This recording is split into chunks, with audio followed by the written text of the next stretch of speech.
Yeah, go ahead.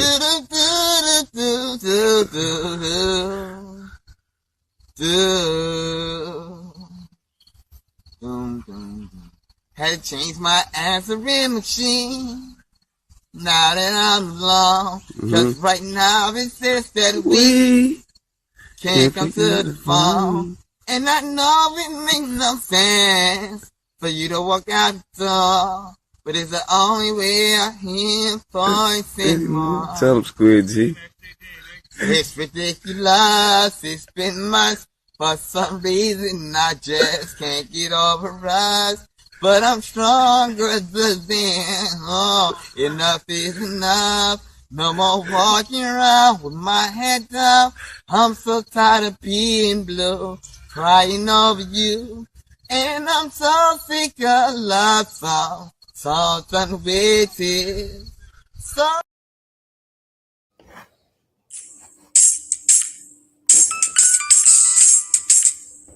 Yo.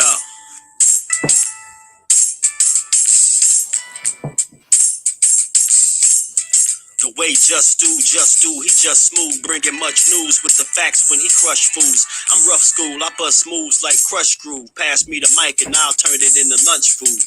Just cool, but talk slick and he'll punch dudes. Cowards get the message and they hush like subs do. You can bring your whole bus crew plus two. TWT is astronomical, you comical. You a fool if you think we'll ever honor you. Them other channels ain't shit, no abdominal. This the face of new media, fuck a Donahue. You see my giant crew, we shine like a diamond do. If any trolls disrespect, yo, we finding you. We all surrounded you, it ain't no reminding you. He already done surpassed what you trying to do. So quit the fake smoke, you suckers better take notes. When you step into the chat, you better wipe your feet. Hit the like and keep your comments short and sweet. My homie just not a joke, you don't want no war. Plus a deep boxing IQ, you don't want to spar. He broadcasted from Jersey, so we straight, cause you deep in the dirt. That's why he called this the Garden State. You seem tough, but not afraid. We not scared of you, we chopping off a head or two. Mark your calendar, remember what we said to you. It's no option, it's just do boxing. Mark your calendar, remember what I'm telling you. It's no option, it's just do boxing. Word 'em up. TWT, we in the spot. LDBC strong.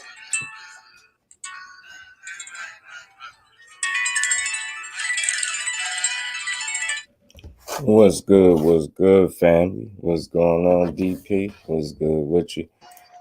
What's happening with it, dog? What's going on, Brody? Waiting for Crush to come pop up in here.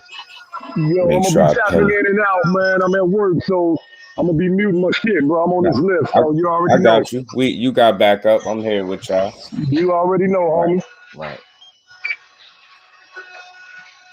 How your morning going, bro? All good so far, so good. I can't complain. Yes, sir. Okay, we gonna have a nice little cook up. Wait, the Crush will be here in a second. Oh yeah. You know I ain't gonna miss this one. Yeah, let me say what up to the fam, man. What's good, Dolfo? Salute, fam. Appreciate you pulling up as always. Dude, what's good, fam? You said notorious than everybody else. I can feel that. My bro is here. DP, Mike Biggs, my brody. Yes, what's sir. good, Mike Biggs? BC, the bro. What's happening with it, Mike Biggs? Appreciate you pulling up. BC, the bro.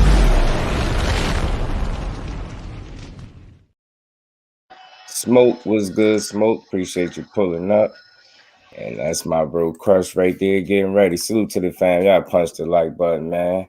As my bro Crush gets situated, man. He got a nice special one for y'all. He got some 90s sitcoms and, you know, some 90s music, some debut albums for you, man. So, you know, my bro is expert in his music talk, man. Oh, yeah. That's the historian. The historian. Go. What up? What's going on? What's good? Go ahead. You know, cook on the Crush. I'm gonna go on mute for a second. Do your thing, what's baby. up, everybody? What's up? Shout out to the voice Just Do, who is housing the ColdCrushLounge. Man, got a little situation. I'm still on copyright suspension, but I can't keep letting y'all down. So Just Do say he's here for me, here for us, so we can continue with this hot thing that we started, because we do not want to let anyone down with the heat that we starting. Like the rest of the fam, we got to stay consistent. Salute to everybody that's coming through. That's Mr. ColdCrushLounge. So we here. I got my co-host DP Rocker. Don't get your motherfucking self rocked out your motherfucking socks. What's up, bro? What's going on? What's happening with it, bro? What's going on with it, man? I'm tapping in, man. So y'all bear with me. I'm at work getting this money, bro. I got you. Glad to have you in presence. Well, ladies and gentlemen, welcome to the ColdCrushLounge. Your host with the most, your co-host with the most, DP Rocker, myself, Mr. PSA, Crush the Legend, and my brother Brian Brees, BC Corbett. He chilling in the back because he's moving around or whatever, but it's there if you want to jump on, bro. Salute to Just Do the Voice. So look, everybody, y'all see the thumbnail the last time we did the ColdCrushLounge a few weeks ago. We was cooking on the 90s hip-hop, man, because it's like the golden era for just about everything. You know, so DP Rock could say, hey, man, next time we go live on the ColdCrushLounge, let's get into it. Let's talk about the 90s sitcoms, because 90s sitcoms is relevant to what we talk about in this show when it comes to music, not just hip-hop or R&B, disco, jazz, whatever you name it. Some of the music that we became in love and familiar with and respect has all been a part on some of these sitcoms and shows that we've been watching. So with that being said, ladies and gentlemen, man, drop a fire in the chat for yourself for coming through. Shout out to everybody. No Smoke TV, Mike Biggs, what's going on? I'm gonna have to get up and down the chat so I can shout everybody out before we get to this good old cook. Let me see. Let me go back up. Salute to everybody in the building. Appreciate y'all, man. Crush, you do your thing, Brody. I'll be right here. Let me see who else we got in here so I could check it out, man. Check it out. Well, anyway, I'll get back to it, y'all. If I ain't y'all out right now, I will get back to it, man, because we're going to get right into this shit. So we're going to start off with the 90s sitcoms, like I said, because the 90s sitcoms was definitely a theme and a soundtrack for all shows and celebrities, actors and comedians that we all love and like. And even some of these songs that been on these sitcoms had became lifetime, not only favorite songs, but also theme songs for our lifestyle and what we was going on in our lives at the time when these shows was out. So what we're going to do, right? We're going to shout out. We're going to talk about the sitcoms first. Everybody in the chat, you will be responsible for rating who's number 1, 2, 3, 4, and 5. Y'all do that because, you know, if I do it, it's not fair because none of them shits is above TWT. All respectfully, just playing, you know, like Biggie partying, bullshitting right now. I'm in a good mood, smoking some good stuff. So get your coffee, your tea, whatever your breakfast is. Let's get into it. So, Jay Gibson was good, Brody. Appreciate you pulling up.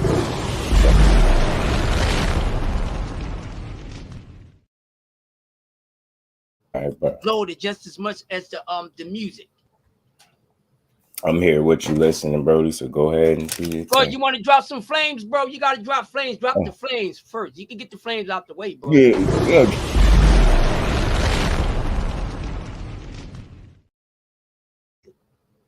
Go ahead, cook, Brody. I'm here. Listen, I'm rolling up now. Yo, Crush. What up, bro? I think we need, so I was thinking about this. I know we're going to start with the 90s. That's cool, but to me, let's start off with the Arsenio Hall show. Okay, because cool. If it wasn't for Arsenio, let's go there. Because if it wasn't for Arsenio kicking off hip hop, you know, and giving it his voice, then I don't think it would have transitioned into the 90s with the Living Colors and the New York Undercover. So let's pay homage to Arsenio real quick. A good point.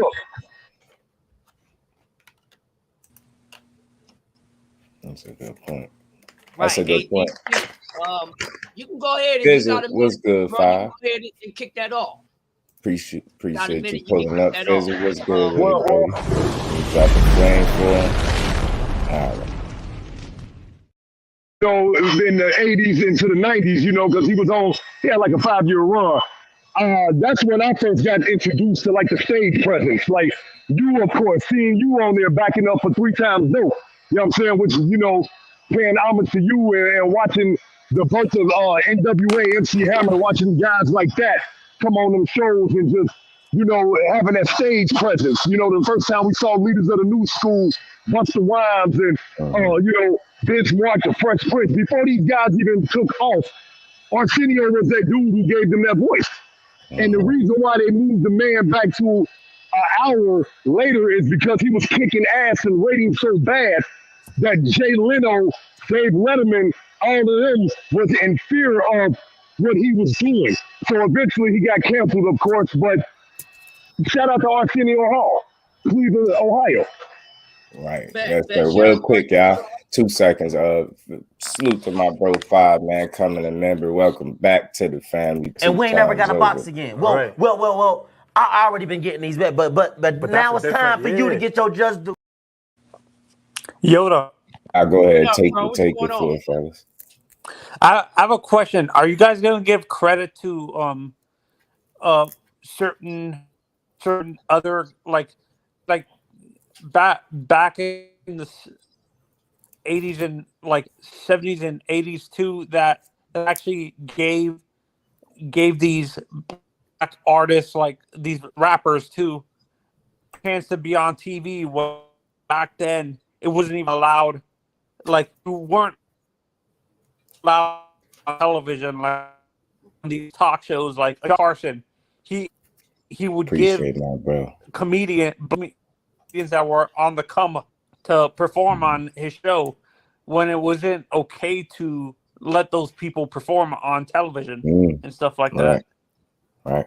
Yeah, that's Arsenio was like a bridge, so to speak. You know what I mean? And I think that what made him stand out is he was fair. You know what I mean? He gave everybody an opportunity, especially if it made sense. So I'm a little younger than y'all, but I definitely remember the Arsenio Hall show for sure. Oh, hell yeah. To Definitely answer the remember. question, right? Go ahead, Cook, bro. Hell yeah, because most likely when we start talking about it, it was going to have to resonate back to that. So you and DP Rocket did a great thing, because now we're going to start from here. So with that being said, and because of the 90s sitcoms and the artists that produced and directed the music and played the music on there, if we're going to talk about that, then yes, we do have to start from the 70s. And I'm going to start off with one because it's going to work our way up to the 90s. And one out of so many sitcoms back in the 70s, and all the 70s sitcoms had funky music. It ain't a goddamn sitcom, no matter what was the shade of the ethnicity of the cast, had some great music. So one for me is no other than the Mr. Original Dirty Man of comedy, Fred G. Sanford, aka Red Fox, Sanford and Son. Damn it, we would dance while the credits was rolling when the show came on, because that fucking joint is funky. One of Quincy Jones, one of my favorite pieces of work by Quincy Jones. I'll bring up one, but artists. it's even R&B sampled that shit. Go ahead, bro. I got one, but I'm around. I saw reruns of it on like TV Land. The Don Rickles show. He had a pretty good theme too. CPO Sharky. Do you remember that? Yeah, I remember that. I'm old enough to remember that. Yeah. That and oh my God, what is the A1 Hoop Zone? My Brody was good with A1. What was Mr. Belvedere in the 70s or 80s? Mr. Belvedere came out in the mid-late 80s. Right. Okay. Yeah, I was just saying, real Mr. quick Belvedere. For my bro A1, man, coming in. Yeah, man, that's what we together, man. We can't be with, man. Y'all know it.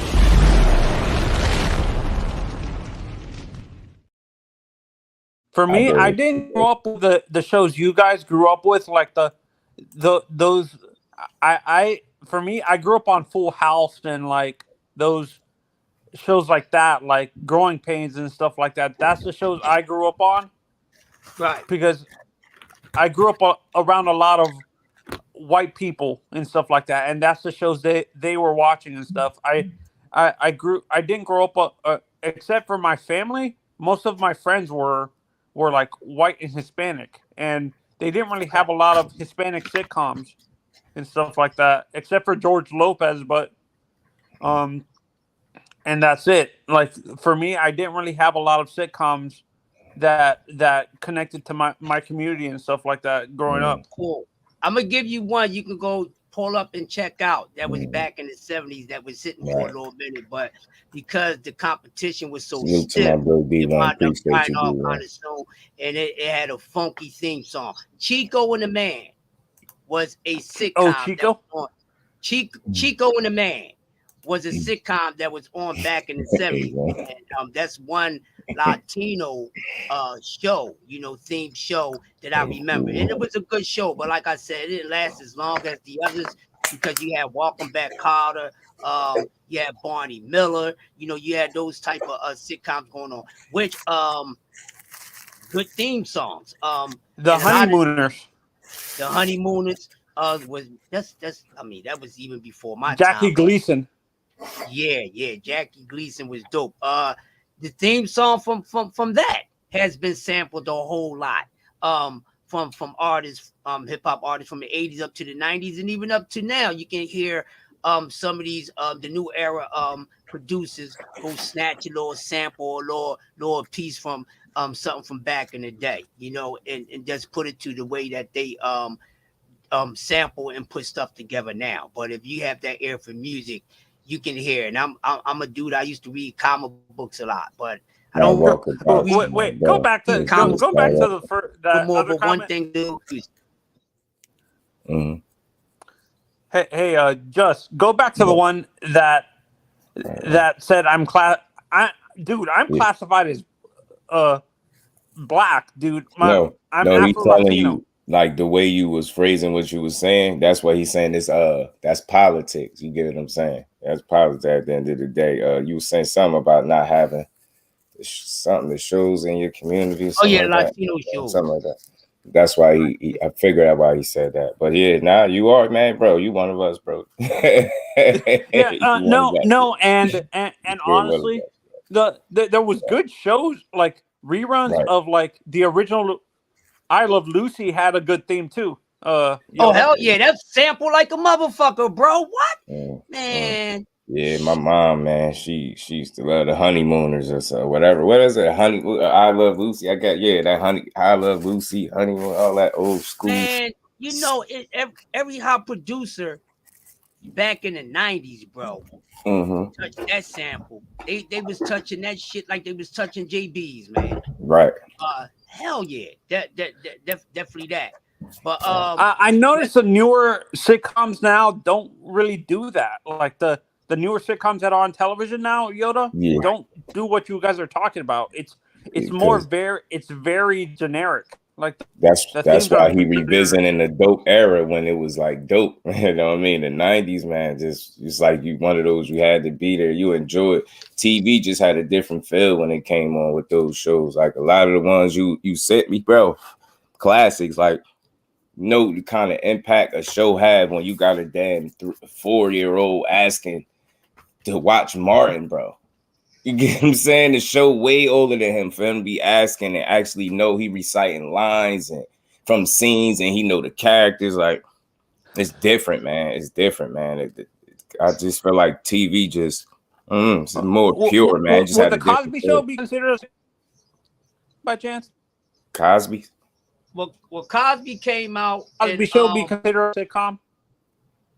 Yeah, hell yeah. It lasted. Shit, was definitely being played still for a long ass time.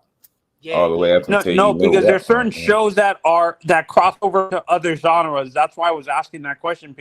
The Cosby Show crossed over into a drama series too. So right, that's a good point, dude. That's a good point. They did. Like it seemed like. Nowadays they force feed stars and they force cast together that don't belong. I think back in the day, people really honed in on organic, craft, man. And they like bro saying they went back to school. They went to school for this stuff. They took it a lot more serious, and It's just like the casts were a lot more organic. It's like nowadays you just look at it, it look like they forced these casts to be together. Back then, like he's speaking of the 90s, man, it just wasn't like that. It was like every cast member, if you think about it, you get what I'm saying, you'll rock with out of these shows. Like, think of the Martins. In general, I think the shows in general like that do what he's talking about. In general, the shows that the cast were, even the drama series were organic. Like the original the show that was based on the Texas oil my God, what they remade it recently. My God, what's the name of that show? Do you know the one that's on TNT? Do you know the one I'm talking about? What oil you going? Nope. You gotta give me another clue or something, man. I probably know what you're talking. You said something about oil on the show with oil. Yeah, I forgot the name of it. Different world. Right. The actor recently passed away. It was an older guy. Older. I need another clue or something. You gotta fill me in, but Samuel L. Denzel. Did Sam Jackson? Wait, I've always wondered this. Did Sam start on TV before he became a movie actor, or was he always a movie actor? Sam Jackson. Yeah. I think, from what I can remember, don't quote me. Y'all can research it yourself. But I think the very first time he was like an extra on a series, like maybe once or twice, and then he went to do he did his first movie scene, if I'm correct, with Eddie Murphy with Coming to America.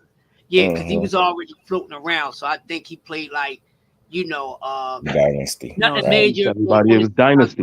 I would have to look it up, but I think he did start out on 1 or 2 sitcoms, just little shits, and then transcended over to the movies and wound up being one of the greatest actors that ever fucking acted. I love his work. He has a great catalog. But what I want to do, to be kind of going off course just a little bit. So Crush, man, lead the way, man. I'll follow your lead, man. I want to stay on top because it's taken away from what the theme is about. All right, so let's do this. Follow the lead on this one so we can stay on course. I got you. All right, so we talk about 90 sitcoms, right? It's like an ocean load of them. Right. No matter if they melanated sitcoms, because I don't like the word black. There's no such thing as a person. All right, call me chocolate. Don't call me black. I'll punch you in your mouth. Seriously. But we talk about 90 sitcoms now. Skywalker. What I'm gonna do, right? I'm gonna name out these sitcoms, and what I want y'all to do, Samuel. I want y'all to rate the sitcom, right? And give me the reason why you rate the sitcom at the rate that you rating it at. Right. So I'm gonna start off with this one. Let's start off with Living Single. Now, while y'all thinking about it, Living Single was a very, very hot sitcom. Very funny. Their whole entire cast was somebody's favorite. You know what I'm saying? Every one of them was somebody's favorite. It brought something different to what was going on at the time, because the 90s was very vicious. You know what I'm saying? It's like the belly of the beast of all hotness, and that's when the drama started picking up, and before they started knocking out all our positive and most funny shows. Living Single was that show that was like Kwee show, where you want to get away from everything else. They had a whole different funny. The show was about something a little different than the others. I mean, it's about relationships, but it was about a group of successful friends, middle class friends, and they shared their whole life experiences with one another. And the shits were comical as hell, and some of them was even heart touching, because even then, and like Roberto said, even with those comedy sitcoms, they had some serious episodes to them too, to show the diversity, and it was a message you know, within the show. So Living Single for me, the show when Right, it Jay. all Go the ahead. other hot shows that was out there, I'm gonna rate Living Single. I'm gonna start off first, then the panel, y'all can rate it, break it down, and then chat, y'all do the same thing. Or I'm gonna come and step on y'all goddamn corns. Make sure y'all hit the like button. Drop some fire in the chat for Just Do for Housing the Cold Crush You don't Lounge. want my bro stepping on y'all corns. You know what I'm saying? I know y'all got coins, goddamn it. I know. Yeah, but that's a good point, Jay. Yeah, living single, that's staying on topic. That's like, it reminded me, it's like a melanated version of Friends. Real talk. Real talk. And don't be surprised, Jay, how you know, if that statement is a lot more accurate than what you think. I don't think it's random. I think they you know what I mean? I not to They try to copied off blame, that but show. they build, you know what they do, Crush. They get a dope show from one of us. We put it on. They you know what I mean? They gain attraction, and then what they do? Cancel the show. So you see a lot of knockoff versions of these shows. I'm gonna give Living Single a 9.5. Yo, that's my rate for Living Single. Overall, funny. There was not an episode where it wasn't funny, and then when it was serious, it made it stink. Some people even jerked the fucking tear, you know, because a lot of the serious issues that they touched on, we was going through it in our lives. But even with that, the shit was hella fucking funny. I love Max, sexy ass. She's still sexy to this day. Erica Alexander, shout out to Max, fine ass. I mean, overall, all right, ladies, y'all gotta excuse me. Here's a PSA: cover your ears. I would have knocked them all off. Right. Fate, salute, Yeah, my I bro. give it a 9.5. What you got? Just Appreciate get your rate y'all. for Living Single, bro.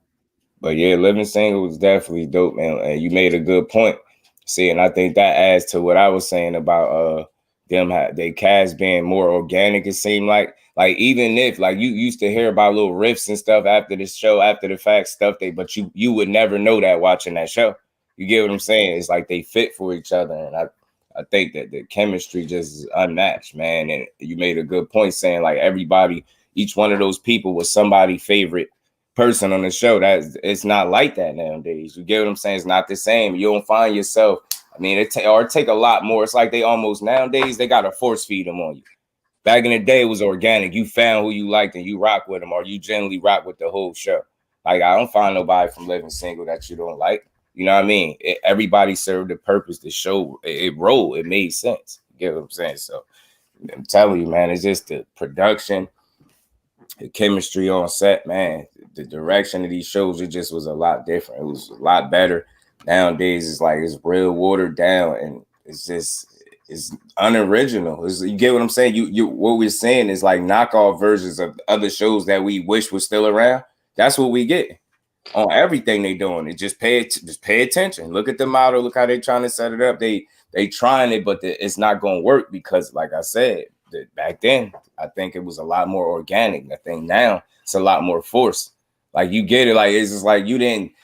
For example, like you didn't question if Martin and Gina was really a couple. They looked like they was. You get what I'm saying? Like that shit mattered. Now you see shit and they match people up. You be like, man, it's just too forced. It just don't look right.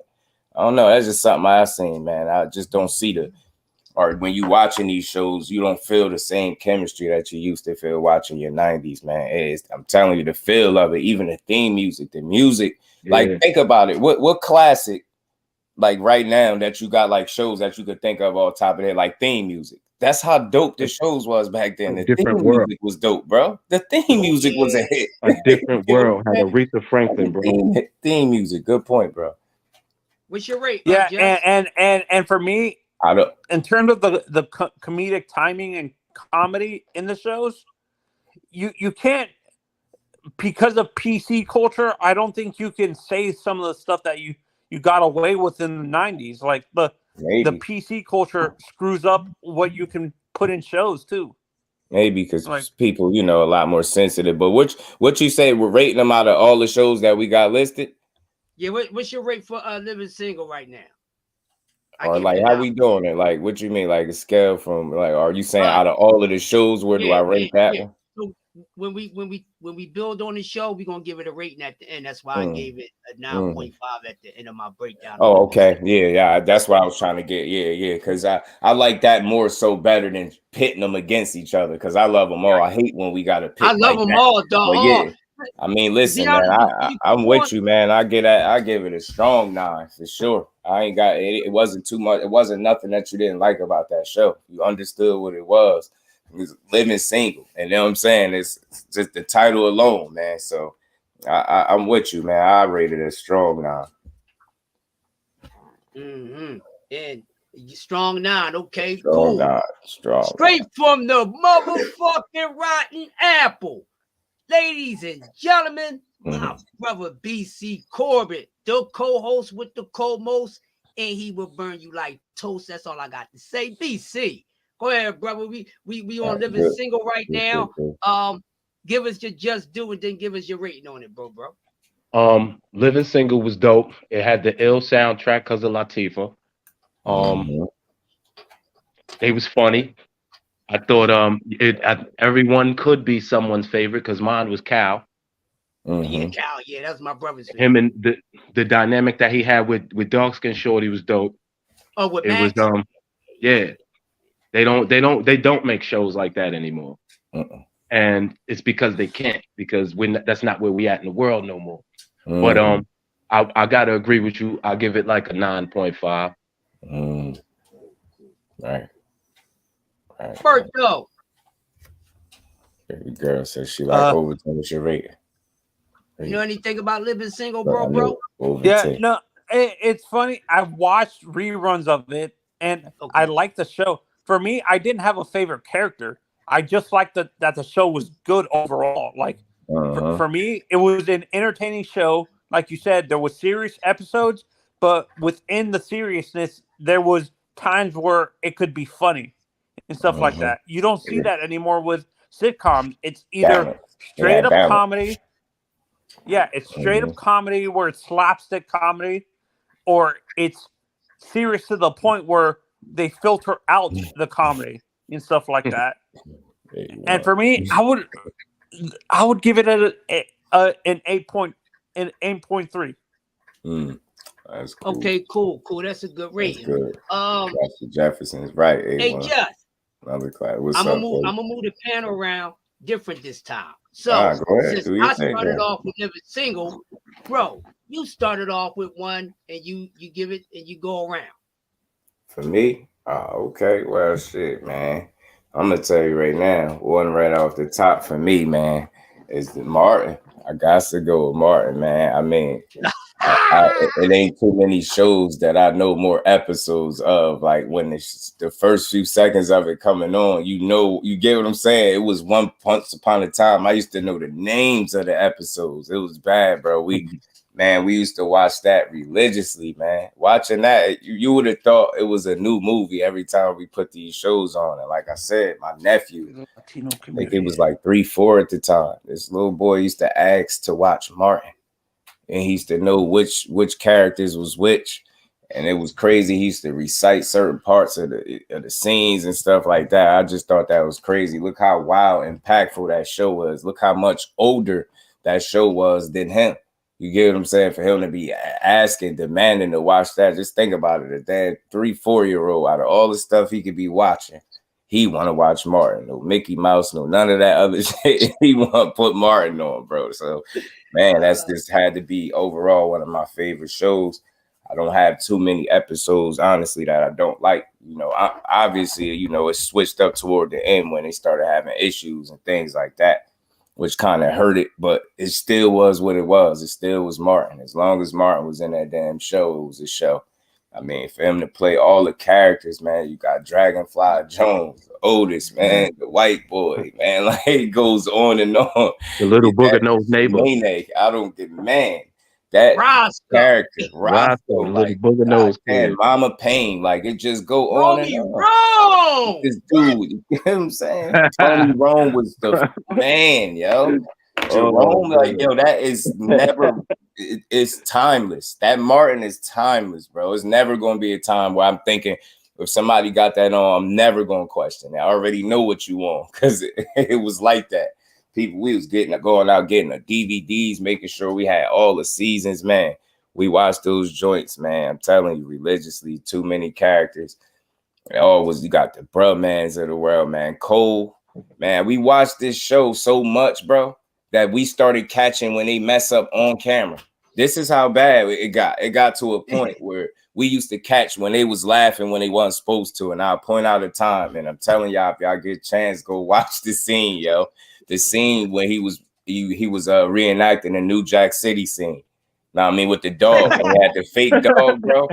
Bro, when he started doing the barking with the dog, look at Tommy. He tried to turn off to the side. He was laughing. He wasn't supposed to. Yo, he started busting up. I'm like, yo, because I used to ask myself watching it, yo, how do y'all get through these scenes, bro? This man got a fake dog. He got y'all all black over a fucking CD player, yo. Over a CD player, man. Yo, that's classic shit right there. That's how much we watched that show. I used to catch them messing up on scene, bro, when they weren't supposed to, laughing at each other. Martin and everything. We seen he was playing Shanae, he was going off. If you listen real close, he started messing up his words because he was about to start laughing. Like, this shit is classic, man. It was silly. That rating for me, man, Martin is a 10, man. There's nothing about it I didn't like, yo. It's a strong 10 for me, man. BC. Yeah.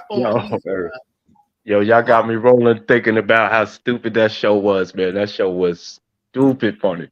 Bad job. It showed how many facets to his comedy he had. And I'm gonna agree with it. It was a 10. It's such a classic show. Like, I don't know anyone that's over 30 that Martin wasn't a staple in their life.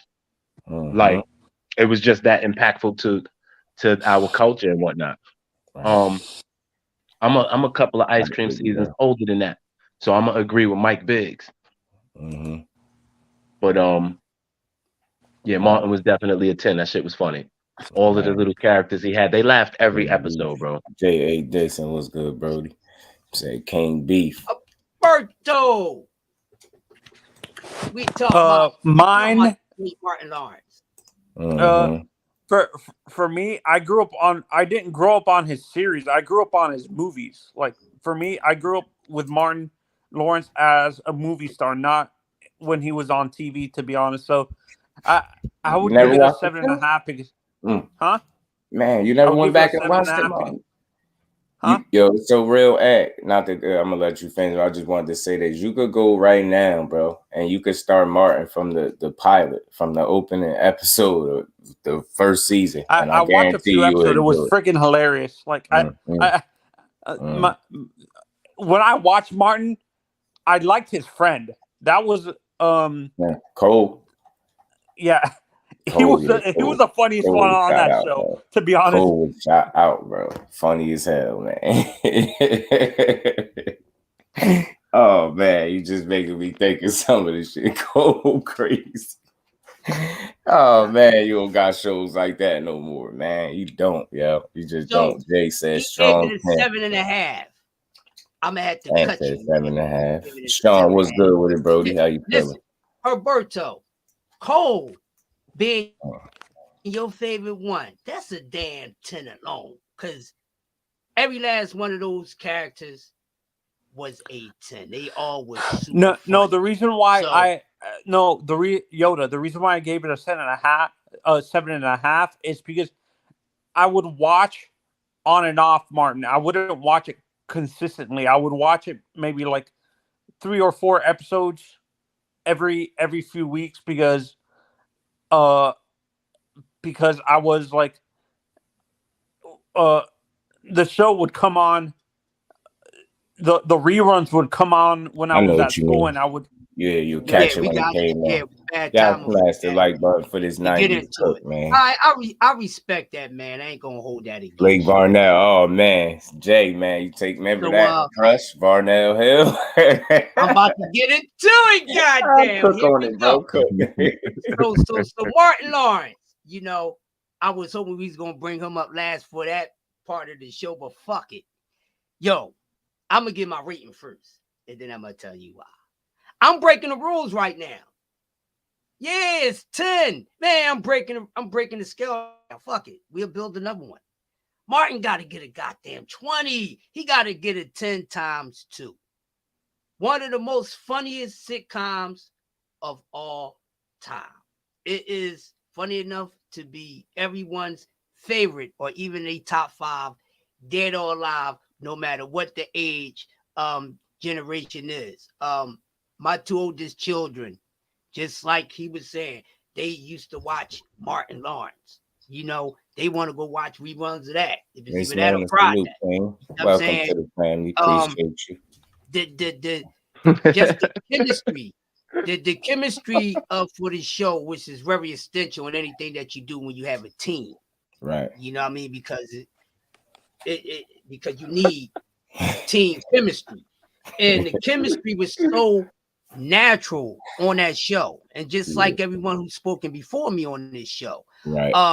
Look at the the mistakes. So respectfully, those mistakes wound up being some of the best parts of the show, because for me to actually see these actors and these actresses laugh at their own shit while the cameras is rolling, I want to see shit like that. Fuck what the director said, motherfucker, this is real as it can get. If a funny motherfuckers can't laugh at their own shit, then what the fuck we shooting this shit for? That's where editing should not be allowed, unless it's just too crazy. But everyone on that show played their role. They all get a 10 from me. That's why I said 10 times 2. Everything. Even when the times when Martin wasn't there, we felt the emptiness of Martin as far as the presence, but the rest of the cast still held it down. They were still funny. You know, they were still funny enough to go as long as they did. If it was probably any other show or a different cast, they probably would have, fell down faster than that. A1, I'm gonna whoop your ass, boy. Go get you a fresh pamper. Go get you some almond milk. Put that shit in your bottle and grease your little motherfucking hair. Because I told you, you got the moisture in your hair and you got to brush it so your shit won't nap up. It won't be looking like a mini pear chet afro. All right, grandson. God damn it.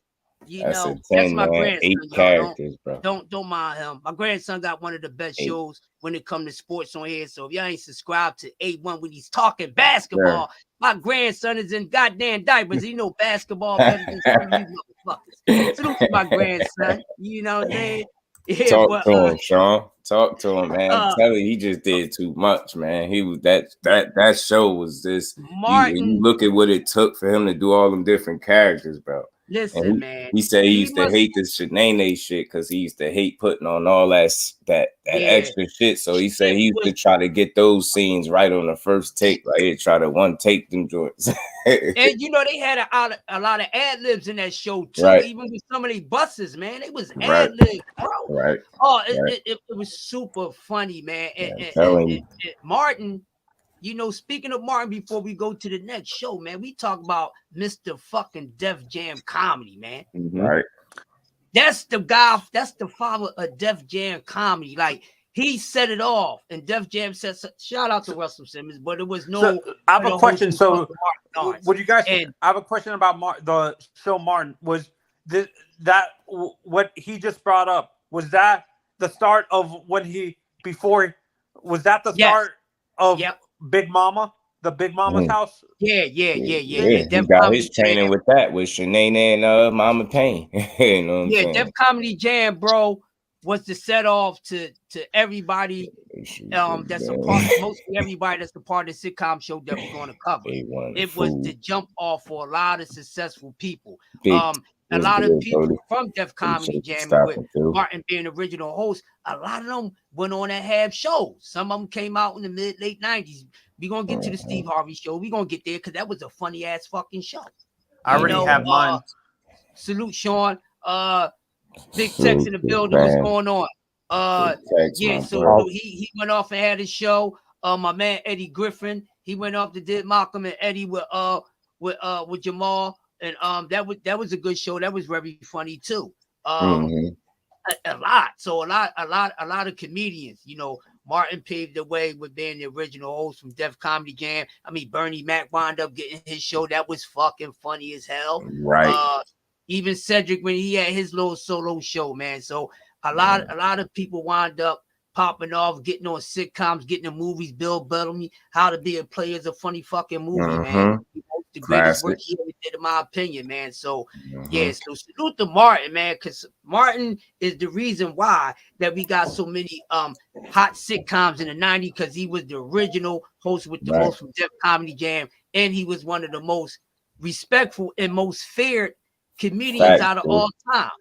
Before we go on to the next one, respectfully, I you know, it blew my mind when Bernie Mac was threatened by Martin Lawrence.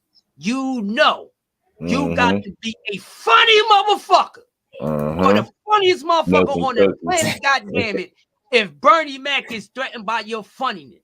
God damn, man, because Bernie, salute to Bernie Mac, man. Rest in peace, legend. R.I.P. to the legend, man. Bernie Mac. Rest in peace, legend. You know, they got him up out of there. You know, somebody played the part in that, but we ain't gonna fuck up the Cold Crush now by bringing that out. We gonna do one of those after dark, Crush. You're gonna do a Cold Crush Lounge after dark on. Let me ask: Are we just bound to sitcoms, or are we just talking about shows? Because they all interlink into hip hop, all of them.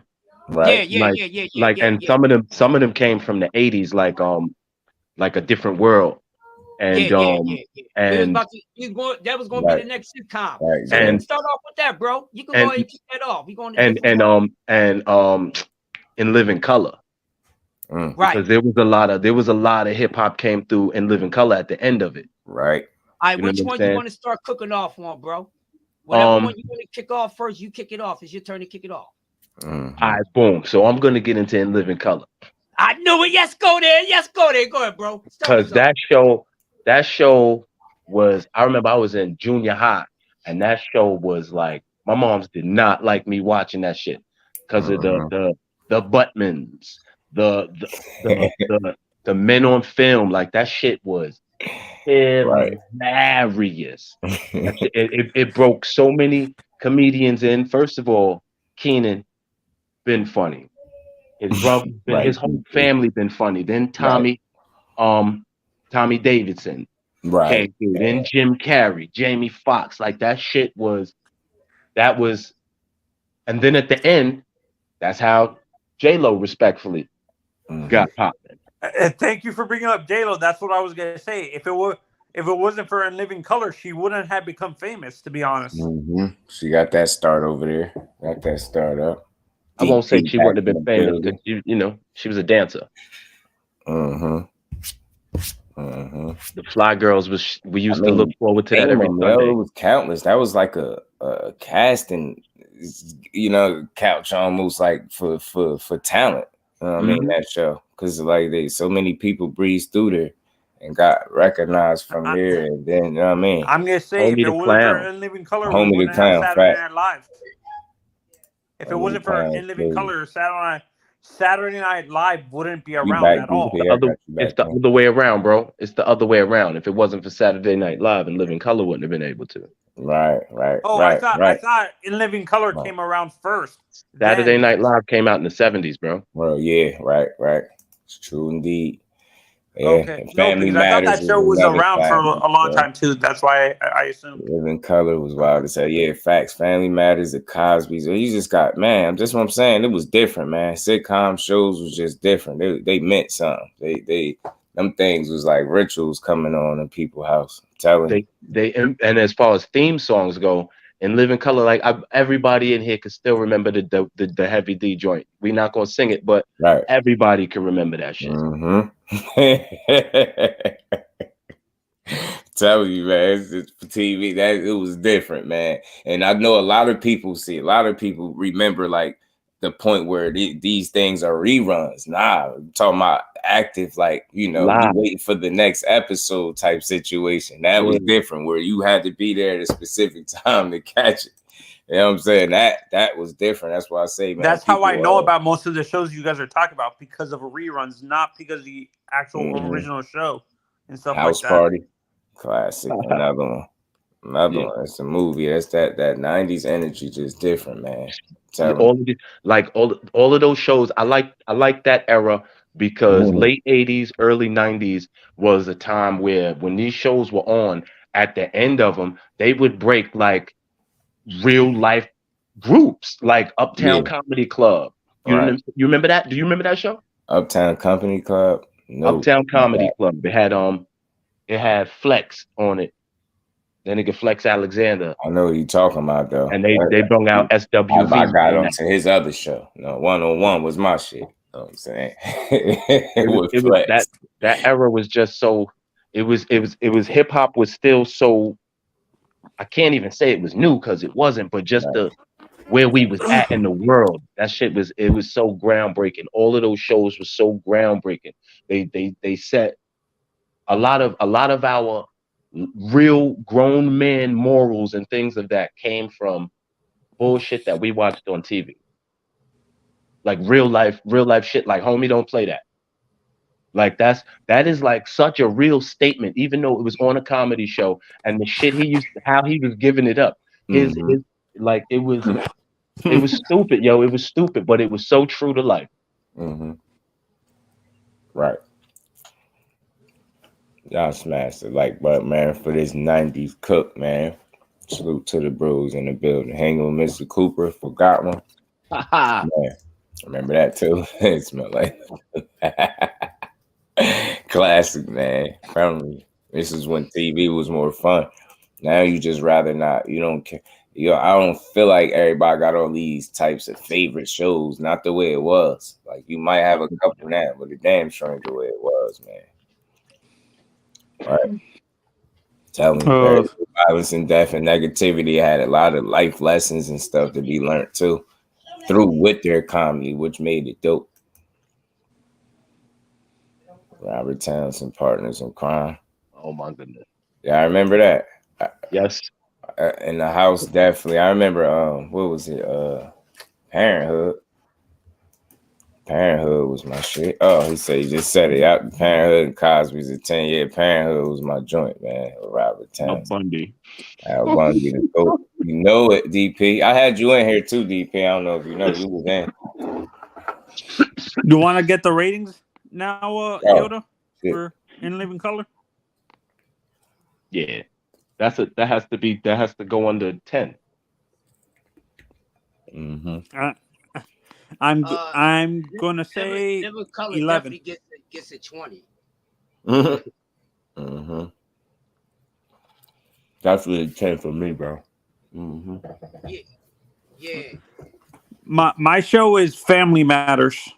I rock with that too, though. That's a 10 times 2. God damn it, just like Martin, man. That's a 10. We breaking this. My favorite character on the show, I had from Family Matters. Yeah, that's what I said. 10 times 2, man. God. If you want to go with that one, Crush, if you ready to go to the next one, I think it's Ant Turn anyway. Listen, that was comedy on steroids. That was comedy on steroids, bro. Right. My favorite character on the show was Grandmother because it kind of reminded me talking about right now. We jumping all over the place. Where we at?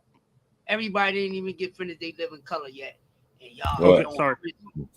Listen, I'm kind of high. I can't move that fast. Go ahead, Crush. A little bit. And I'm about to roll up on this good cook. Shout out to Just Do. Shout out to the voice, man. Shout out to everybody coming through. All right, so look, it seems like y'all got a lot on your mind. So, Live in Color. I think BC goes down. I don't think the rest of it needs to go on because we got some more to talk about. So it's a 10 times 2, man. Live in Color is the forefather of a lot of people. Left out a few cats, but don't worry about that. It's all cool. We're not gonna stay there, but I'm gonna mention one more, and we're gonna move on to whoever y'all want to move on to next. Because Alberto, you get to start off sitcom or series. So before we move on, that's a 10 times 2. And how can y'all forget my man, one of the funniest Caucasian guys I ever seen, Mr. Jim Carrey, Fried Marshall Bill? Let me show you something. This classic. all his characters, and he is a character, very talented guy, man. The karate instructor. Every character he played on. What was the name of the motherfucker with the little two ponytails he played on? Vera. Oh, dog, come on, man. Yo, we can't move on just yet. I'm sorry, we got. No, I did say something about Jim Carrey. But I was in the store getting me some roll up, but that I didn't get into the specifics, but his karate character. Oh my gosh, man. Yo, Living Color was just super sick. That was like a gumbo of all funny motherfuckers in there, man. Was Jim Carrey on In Living Color first, or was he on Saturday Night Live first? No, he started off on Living Color. Jim Carrey ain't that goddamn old. I mean, he's old enough, but he started out on Living Color. Everyone that you've seen on Living Color all started out on Living Color. Every person. Catch my bro in the super chat, man. Dances that went on, because there was a couple other little fly girls on there that went on to do little stuff. Y'all know Rosie Perez had something to do with the choreography at one time, and a few other people. And also, just like the Arsenio Hall show. Color was a place for artists to get their just due, and they was bringing lineups on there just as well. The Jodeci's, and they used to have when they used to do their little joints, they had them groups on there. I mean, they had everybody on there that was hot. So where they picked up where Arsenio left off. They Living Color was the parent child to Arsenio Hall show and Saturday Night Live. When you really think about it, it was a combination of both. Like you could just imagine of both of them going to bed and they making a Living Color. You know what I mean? Let me catch Sean real quick on this stupid man. Say we can't even make fun of ourselves these days without the people being outraged. Yeah, man, people sensitive as hell, man. The 90s was wild, but a good wild. And we ain't never got a boxing game. Well. I already been getting these bet, but now it's time for you to get your just due. Anton the bum used to piss my mom's off. My mom used to be like, "Turn that shit off." You want to start us off with something? Who you got? What you want to talk about? It's on you. I said Family Matters. Okay, Family Matters. I'm going to get at a soul clap like Showbiz. Appreciate you, man. Appreciate you, my bro. Motherfucking Urkel, goddamn. Woo! Classic fake. Oh my gosh, man. To me, that showed that showed how how a middle class family should have been like. That's how a middle class family was built in back then and stuff like that. And the mother was working. The father was a police chief. My favorite character was grandmother, actually. Because she was on another sitcom before. I can't remember what sitcom she was on before. The grandmother. She was famous before she got on Family Matters. Oh yeah, she been around for a bit. Yeah, I give it a 10 to me. Family Matters is a 10 because the comedy was funny. The series when the episodes were serious. My favorite episode is when they talk about Steve being bullied and stuff like that by the bully in the school. And Eddie and his friend were helping Steve work out to get muscle and stuff like that. Right.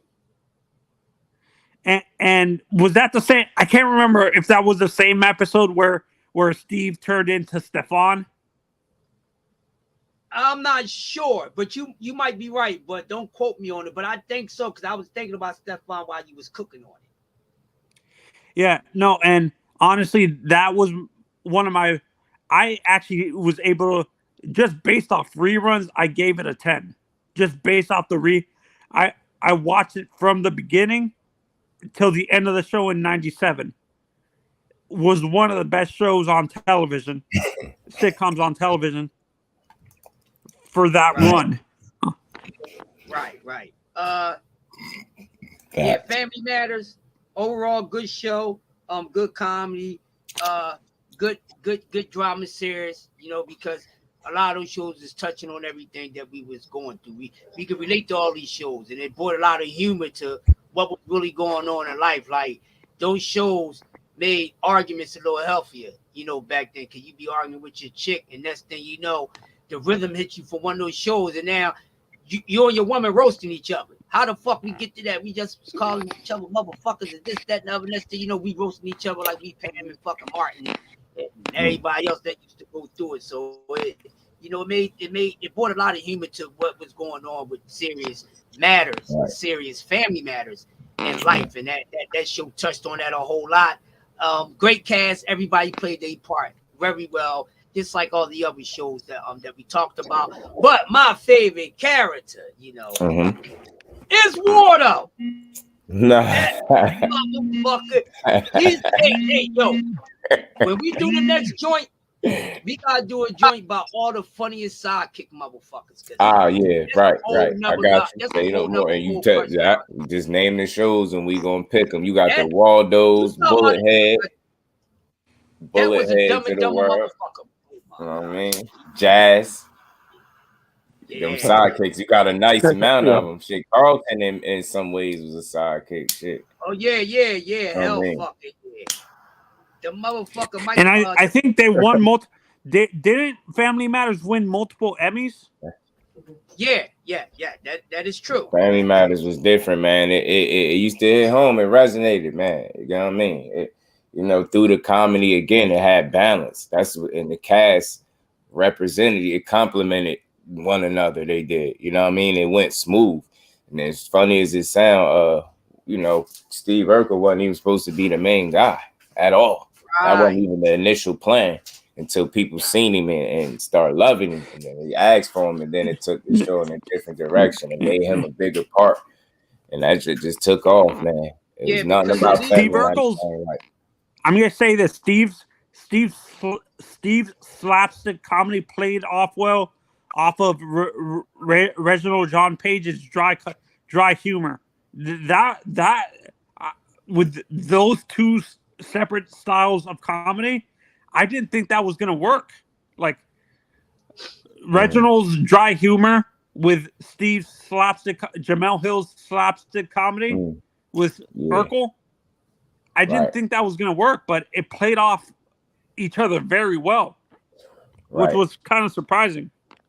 Waldo was funny. Cole was classic, bro. Like, yeah, man, Crush, that's a damn good idea, man. Stick with it. Just let me know, you know, next joint you want to do it. We, you know, get it right.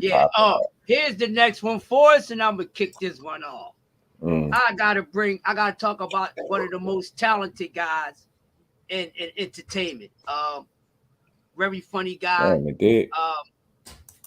Personations is great.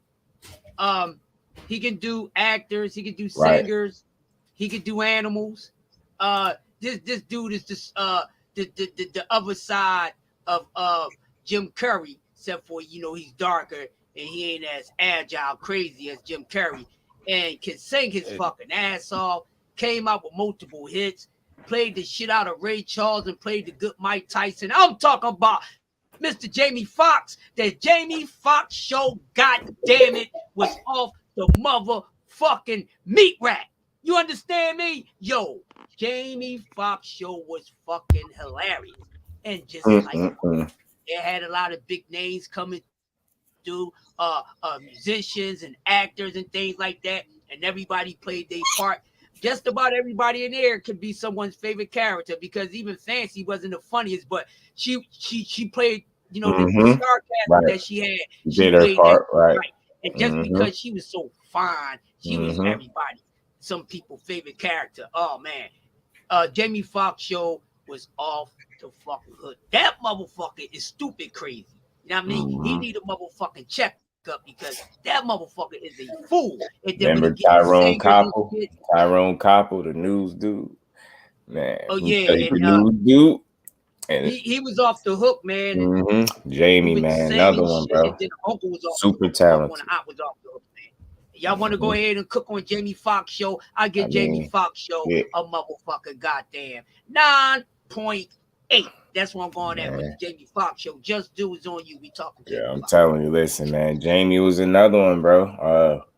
That show was everything you needed to be, and then some, man. It was as funny as you needed it to be. Jamie really, he took off with that. He took that show and ran with it, man. Again, more importantly, notice what all these shows got in common is they cast complement each other, man. Braxton was funny as hell. It was Braxton is my favorite character, just man. He's my favorite. Man. Naturally, it was Jamie, but for me, because he boy was a fool, man. Boy was a fool. Like I said, when he used to do the reporter, the Tyrone Koppel dude that shit was funny, man. He was funny as shit. That's another show. No, again, the cast complimented each other. I ain't get too many corny episodes of Jamie Foxx. You know what I'm saying? I enjoyed that joint. Even as it progressed, and he, you know what I mean, started doing that jingle shit. You know what I mean? Doing them jingles and them dudes, his little crew.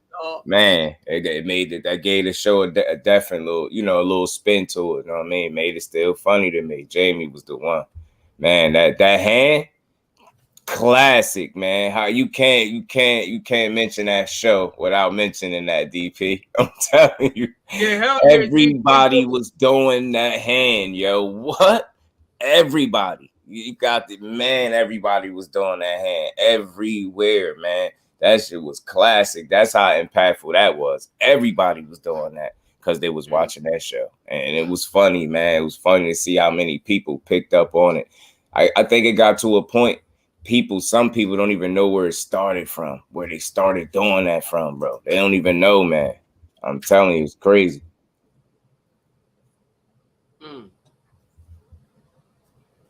Did they concept? Oh, nah, I got you, Ant. You good, Brody? It's all good.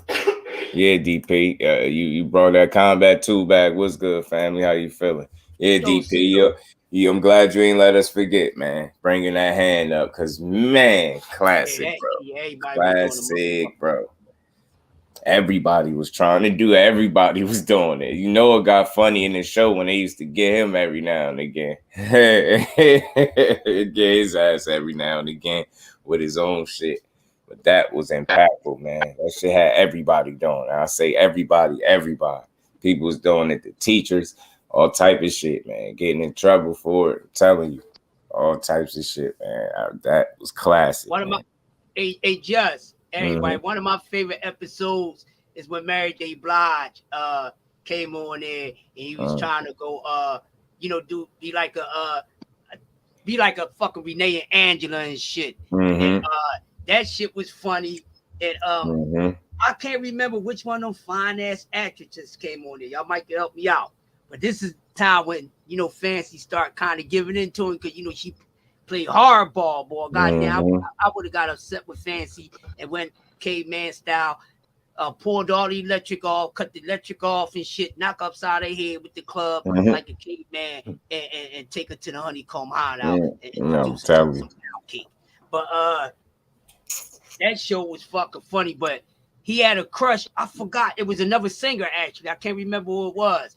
And she was like flirting with him.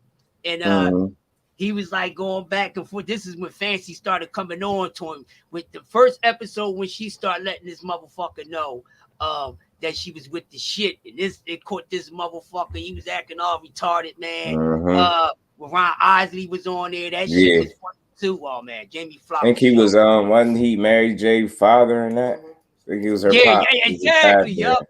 Jamie was trying to get her to sing or something like that. Right. Yeah. Yup, exactly. That shit was his classic episodes, man. I'm telling you, man. It wasn't too much to not like about that joint, man. It just wasn't. Yo, can y'all hear me?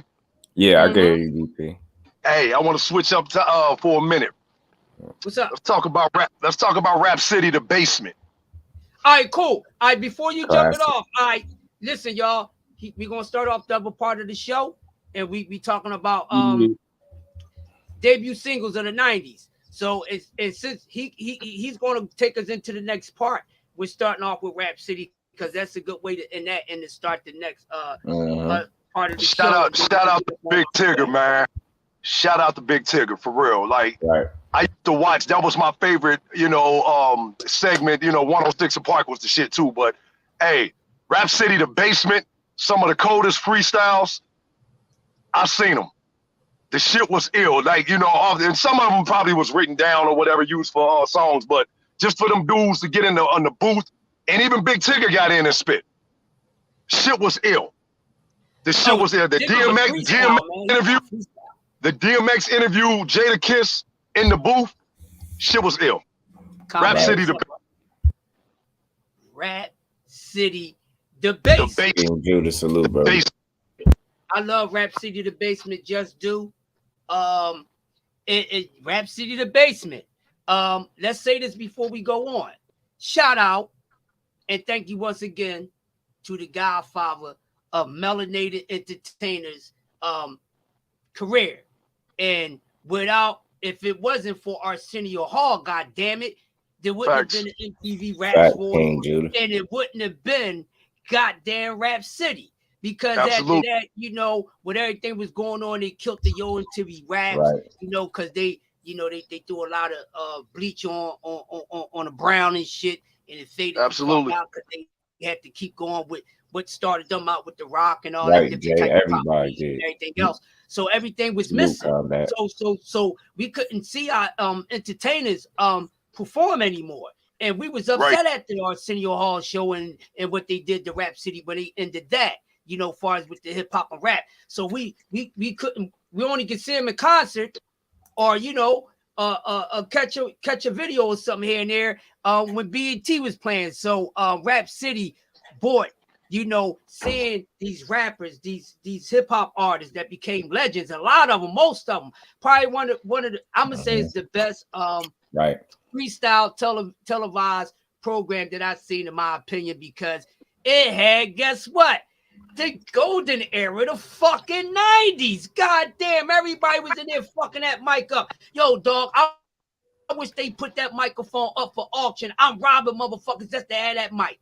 No bullshit. You know how many motherfuckers spit on that mic? I would not wash it, clean it, because I ain't gonna touch it. It's just gonna be sitting in the fucking house on a goddamn mantelpiece, and it's gonna be engraved. All the greats came to Rap City and put best part about it and hot bars on his goddamn microphone. If it's some stupid shit, a rich motherfucker. Hold up. If it's some stupid shit, you rich motherfuckers want to buy goddamn Elvis Dookie Stain charted draws and all this dumb shit. Why ain't none of you motherfuckers go out there and say, yo, let me see how much they willing to give up that Rap City fucking microphone? Man, that's some shit to have in your house. I'ma look that shit up, and then if I find out any of you goddamn rappers, if y'all went up there and got it, y'all better get in touch with Just Do, because if it wasn't for him, I wouldn't have been talking about that shit on here, and y'all gonna see me. I'm gonna adjust that ass. Yeah, let's go. Goddamn Rap City. Oh my gosh. Rap City. I mean,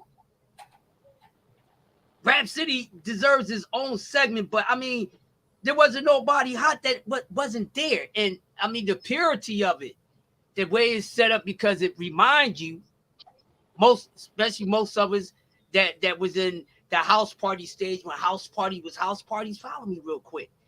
That reminded us of a house party, right? When the DJ let the MC spit some fucking shit, and we sitting there rocking, bobbing, even dancing to it, because we're familiar with the hot instrumental. Look at all the hot instrumentals that was hit songs that they was playing on there. And how many motherfuckers came through there and fucked up that Benjamin instrumental? Just for example. Somebody else take the mic. I ain't gonna dog out the Rap City shit, man. We gonna spread this shit around like a plague. God damn. Rap City get a fucking 20. God damn. Go ahead, somebody. We talking about Rap City. Yeah, Rap City, the Basement was dope. When I used to come home from school, I used to turn it on. I actually thought Tigger was a cornball the way he used to be rapping, but he was alright in retrospect. Yeah. But I remember when Wu-Tang Clan was on the Basement. Oh, like, oh man, listen. And hold up, BC. Just do me a favor before he go there. Can you drop a flame for that? Cause, woo, my God, absolutely, bro. God Damn. Absolutely. Give me That 2 Wu-Tang seconds. Invasion on there was I remember.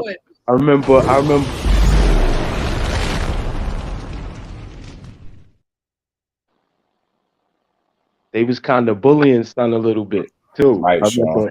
I remember Ghost got tight with him, and he kind of bullied him a little bit, yo. Oh man, yo, that was. I think they definitely housed. Go ahead, BC Cook. that's one of the hardest episodes that I saw of the basement. I liked he had everybody from West Coast to East Coast to down south. He had everybody pull up. Some cats could freestyle, some cats were spitting written shit, but the idea of it was dope. Yeah, you talk about Wu-Tang. Let me give you another group, BC, and you can cook on this one too, because it's still on you, bro. How about the mother? If we talk about West Coast, let's talk about the West Coast. Man, shout out to the fucking Dog Pound. They came through and crushed like Snoop came through and crushed the buildings in New York, man. God damn, the Dog Pound house. That shit. Go ahead, BC. Yeah, I remember that too. I remember Corrupt was always ill to me. Yeah, I know Corrupt personally. You know, he's from Sharon Hill. That's right. It's basically Philadelphia, but right on the DJ Ralph McDaniel. Outskirts. You know what I'm saying? You can get on the you catch the sub up to 69th Street, you be right in Sharon Hill. So I knew Corrupt before he went over to the West Coast. He used to be in Philly, throughout the tri-state area, and was vicious on the mic. Go ahead, bro. Yeah, he definitely was one of my top spitters. Like we don't necessarily think about them as lyricists on that side, but he Corrupt definitely got busy. Yeah, they was smashing. How you feel about Daz? Daz was he was saying some shit on there too. I like Daz's style, but he I wasn't really listening for lyrics from him. Right. I got you. Yeah, that's one thing about the West Coast. Well, a lot of us here on the East Coast, a lot of us was more so, listening to it. We was more adapted to they style and swag. Also, then they lyrics is on their hand for respectfully that all of us would agree as a whole. That was really saying some shit. Go ahead, bro. Right. I think it was on you, dude.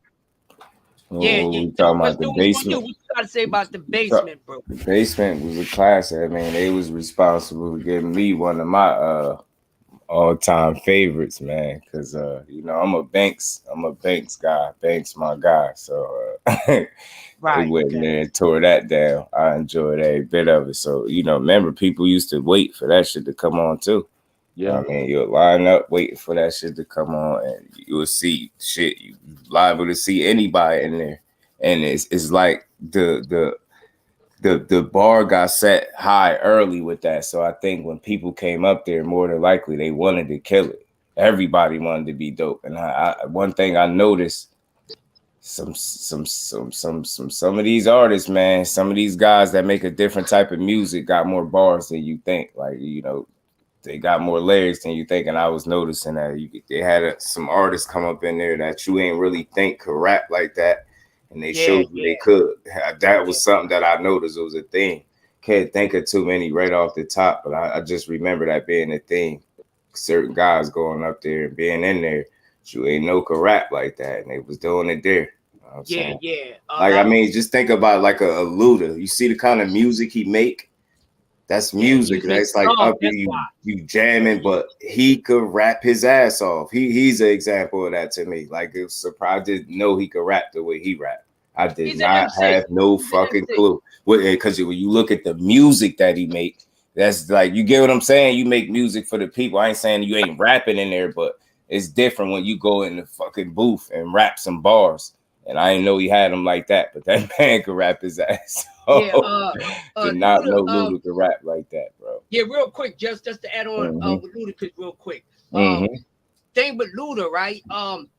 He got one of the best deliveries, bro. He got one of the top deliveries. We're gonna do a segment on deliveries too. We're gonna do top 25 deliveries. We're gonna do one on that.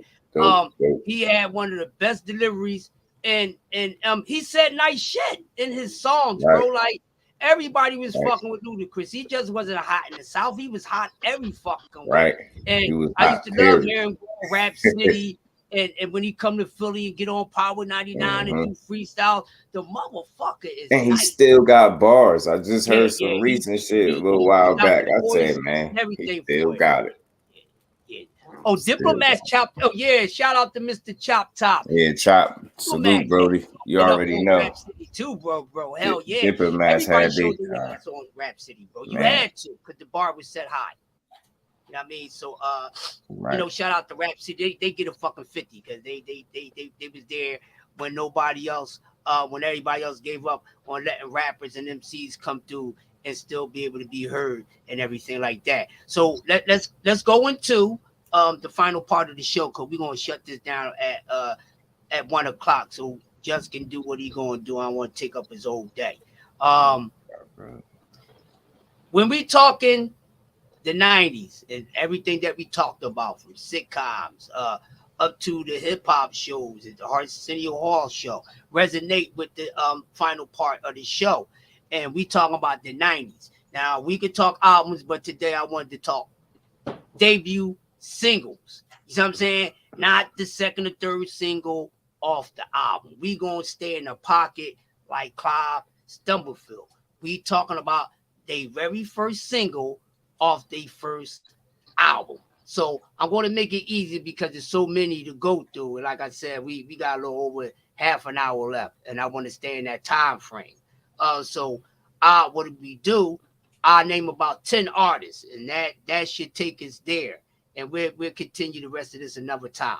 If y'all want to touch on it again, we will go there again. So I'm gonna name 10. And y'all can name them. Y'all gotta remember, first debut single off a debut album. All right, not your favorite cut. If the debut single is your favorite cut, I'm gonna figure out if you bullshitting or not.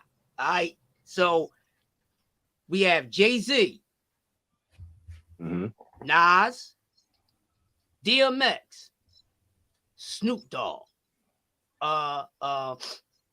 Tribe Called Quest, Busta Rhymes, Little Kim, Foxy Brown, and let me see, that's 8. I'm gonna say the Locks, and last but not least, we gonna go with, I'm gonna throw one in the y'all in the spec. Wu-Tang. Mobb Deep. How you leave Wu-Tang out of there? All right, my fault, BC. Wu-Tang. So we got Mobb Deep as the honorable mention. We gonna make that 11. We gotta put the Wu-Tang in it. I ain't named Wu because I knew that shit would have been too easy. But these ones should be easy enough. Then maybe it might be a little difficult. That's why I said debut albums, the single. So y'all writing them down in the chat. So I'm gonna give y'all my Jay-Z joint. Jay-Z debut single off of Reasonable Doubt is You Cannot Stop the Hustle. That's a classic. If y'all ready to go and take one of the other ones, y'all can. BC, let's get Wu-Tang out the way. That goddamn album. Any song could have been their single in a success, bro. Take it there. The single that debuted was Method Man. And on the opposite side of that was Protect Your Neck. Say it again. Listen, they came with 2 debut singles, to be honest with you, so we can count that.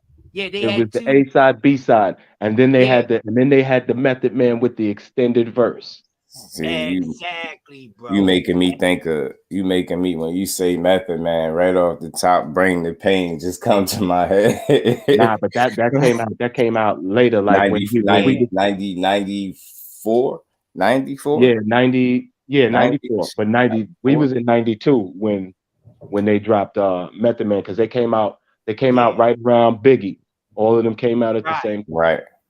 Method get credit for that far as his solo, but because of the Wu-Tang joint and MAT, that was the debut single. from the Wu-Tang Clan was Method Man, and on the opposite side, it was the Protect Your Neck with the Method Man cut with the extended verse. Yo, real quick before we move on, right? I remember I was at my homeboy crib, and he was putting together his playlist for the club. I had a homie. He always put together a playlist before the club. He don't like the freestyle shit. That's just like, you know, cutting and scratching and shit. So he had just got the Wu-Tang joint, right? And I didn't even hear Protect Your Neck yet. I didn't even hear it. This motherfucker already listened to it. So he was like, yo, man. He said, I'm gonna play another song by Wu-Tang. I was like, they ain't got no other song out. He said, yo, asshole. He said, it's a song on the flip side. And he was like, the whole group is rapping. I was like, word?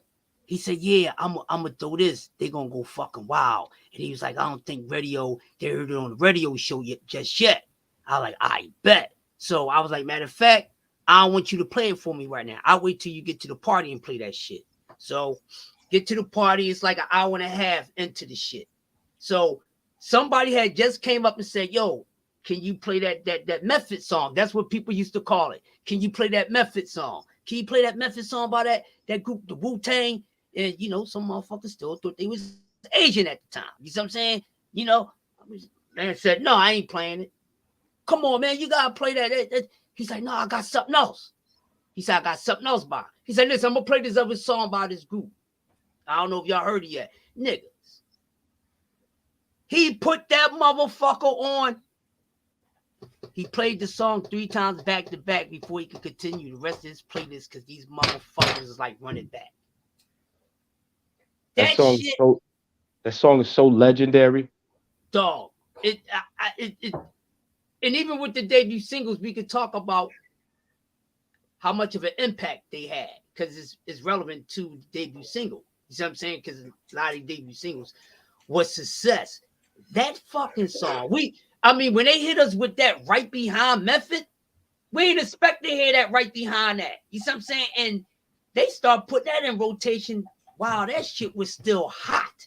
That shit didn't even cool down yet. That shit was still at max level on the fucking stove. You ain't decreased that shit so it was still hot.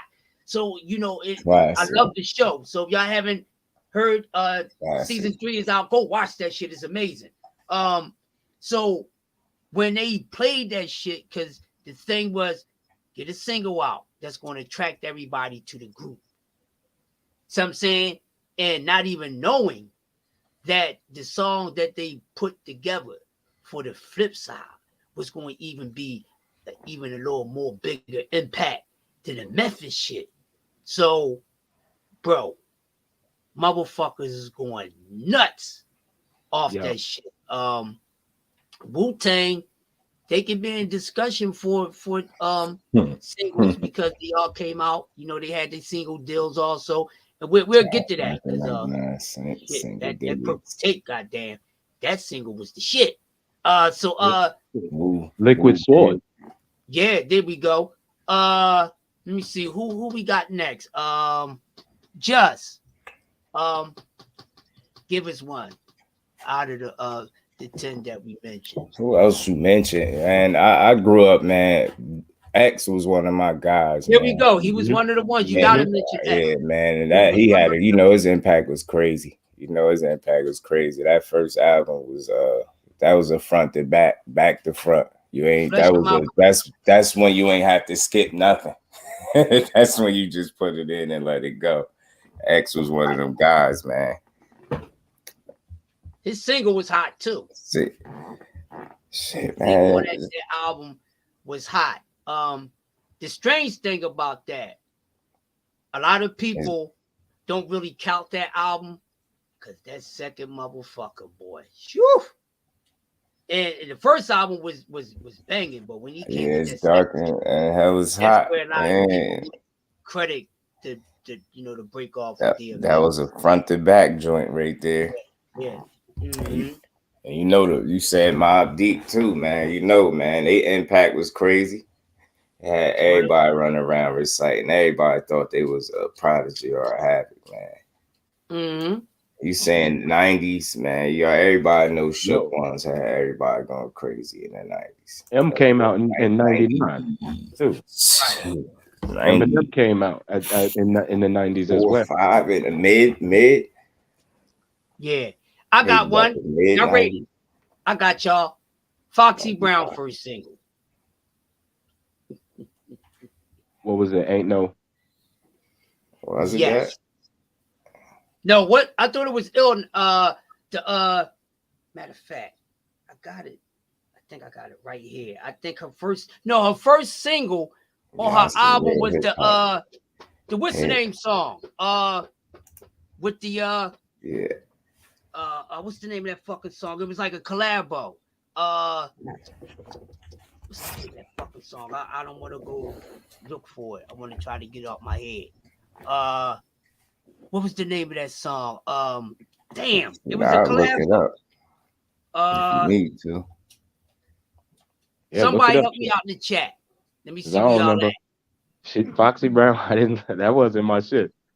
But she was one of the ones. I know that's why you threw it out there. Yeah, her first single was a fucking hit. It was called hold on. I'm gonna have to pull it up real quick.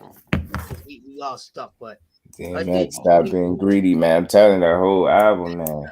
That's why I ain't even name a song from the front to back. I really meant that. That was one of my all-time favorite albums from him. Opening up my catalog, man. He followed up strong with the Flesh in My Flesh. You sure it wasn't Ain't No? Hold on, I'm about to make sure I'm stop being greedy with this shit, man. The Cash joint was fire. Look it up. I got it, Just. I'm in my catalog.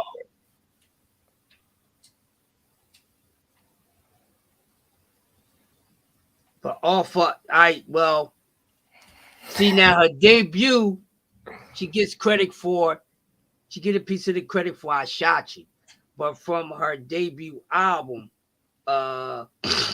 it was watch, y'all gonna be like, what the fuck? It was collabo joint. It was here we go. Hold on, pulling up her albums now. Il Nana was her first song off her debut album. I'm gonna have to go back and listen. I don't remember that. Gotcha. Il Nana was her first debut off her album, but she debuted on I Shot You because her album came out in '96. That was my joint right there too, Sean. It's right there. Nutty Professor was that work, man. Yep. Yeah. Foxy made noise. We already know what Lil' Kim debut single was too. That fucking album was cracking. She came out illin'. I couldn't believe my sister used to listen to Lil' Kim at once upon a time. I used to hate for anybody, any female that I had love for, no matter if they was a girlfriend or blood relative, listen to Lil' Kim. Yeah, I'm telling you. Y'all don't listen to Lil' Kim. I listen to Lil' Kim. I don't want y'all going to do that shit. I want to experience that shit from somebody else. That's not my responsibility, and that's on they folks. I don't want nobody taking advantage of y'all because y'all want to go suck ding-a-ling for the first time. I ain't gonna lie, I'm definitely gonna go play a little bit of 90s music. Being your first orgy, your first threesome, your first carpet muncher, because Lil' Kim, he's saying some raunchy shit. Oh my God, was she ever? Oh my gosh, Lil' Kim, she was gorgeous, man. They did something to Lil' Kim, man. She ain't been the same since she had got out of this federal prison, boy. They put something in her, man. Made her fuck her whole looks up and everything else, man. Hey, man. She was beautiful, man. She was beautiful. Yeah, she came out banging with her debut single. She was just rocking, man. Speaking of that, Junior Mafia first single. You know, the anthem. That shit was a fucking hit, bro. Yeah, that shit was a hit. It's sad how they got fucked over. You know what I'm saying? But I got a whole nother cook for that motherfucker. Right. Oh, yeah. I got one Right, for him. Sean. That's coming. You just made me want to go play some 90s music when we get off. I'm gonna go listen to watch a couple videos back to days, man. Yo, you know what I mean? The poster, the album cover. Yeah, man. Jeez Louise. She was different. Put your lighters up. Yo, man. Right. Yeah. You know what? There wasn't nothing lyrical about, but it was something about knowing somebody in your neighborhood that girl that talks like that. Yeah. Right. You know what I'm saying? There's that girl that like she's like one of your dudes, but she's a girl. She is just like, yo, like, you know what I mean? Like she'll invite you to her joint and ain't got one. You know what I'm saying? Girls like that, like we all know a chick like that. So she came out banging with that No Time, dog. That was her single. And that shit hit from the rip. You know what I'm saying? Yeah, she popped off. She popped off good coming off with her debut single. Busta Rhymes. What was his first? What was his very first single off his very first album? Because that whole album was like, first of all, his first like 5 albums was all crazy. Right. This I don't even know where you start with. Queen Latifah. Busta's amazing. Busta is in.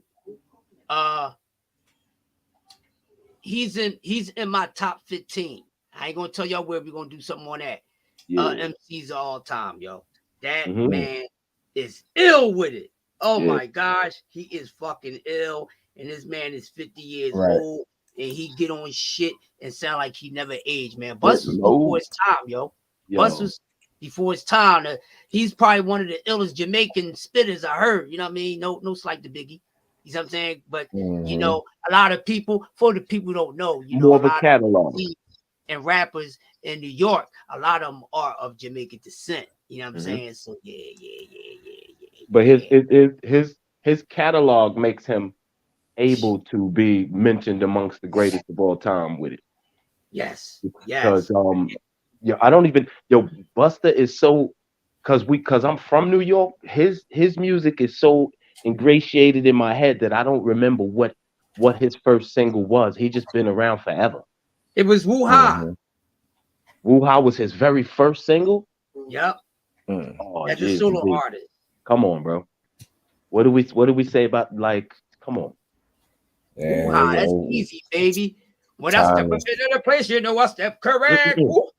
Don't even do it like that. Man, that album was fucking sick. Oh my gosh.